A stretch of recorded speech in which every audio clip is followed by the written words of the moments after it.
হ্যাঁ বন্ধু, আপনাকেই বলছি।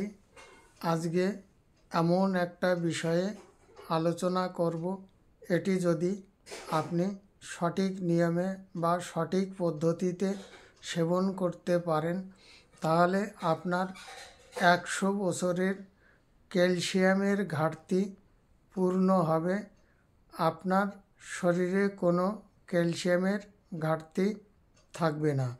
দেখা যাচ্ছে এই ক্যালসিয়ামের ঘাটতির জন্য আপনার হাড় ভঙ্গুরতা দেখা যায়, দুর্বল হয়ে যায়, উঠলে বসতে পারেন না, বসলে উঠতে পারেন না, হাঁটাচলা করতে পারেন না, বা কোমরের ব্যথা দেখা দেয়, বা বিভিন্ন জায়গায় আপনার গিটে গিটে ব্যথা দেখা দেয়।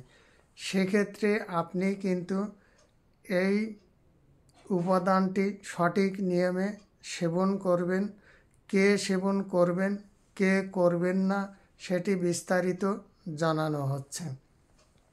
এই আদিশক্তি গাছের গুণ চ্যানেলটি যদি আপনি সাবস্ক্রাইব করে না থাকেন, তাহলে চ্যানেলটি সাবস্ক্রাইব করে পাশে থাকবেন। আসা যাক মূল ভিডিওতে।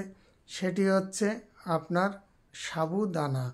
এই সাবুদানা কিন্তু সহজলভ্য। আপনি কিন্তু অল্প পয়সায়ও আপনার দুর্দান্ত উপকারে আসবে বা ক্যালসিয়ামের ঘাটতি পূর্ণ করবে। কিভাবে পূর্ণ করবে, কতটা খাবেন? আপনি 4 চামচ পরিমাণে আপনি সাবুদানা নেবেন। দেখা যাচ্ছে আমরা যদি আমাদের জ্বর হয়, তখন আমরা কিন্তু এই সাবু সেবন করি, কারণ আমাদের কিন্তু মুখের রুচিকে ফিরায় এবং শক্তির এনার্জি আনে এবং ক্যালসিয়ামের ঘাটতিও পূরণ করে। তাহলে আপনি কিভাবে সেবন করবেন সেটি জেনে নিন। দুধের সঙ্গে আপনি এই সাবুদানা নেবেন। নেওয়ার পরে ভালো করে রান্না করে ঠান্ডা হলে আপনি সেবন করবেন। দেখবেন আপনার 100 বছরের ক্যালসিয়ামের যে ঘাটতি কয়েকদিন সেবন করলে, অর্থাৎ 5 থেকে 7 দিন সেবন করলে আপনি উপকার বুঝতে পারবেন। কে এই সাবুদানা খাবেন না?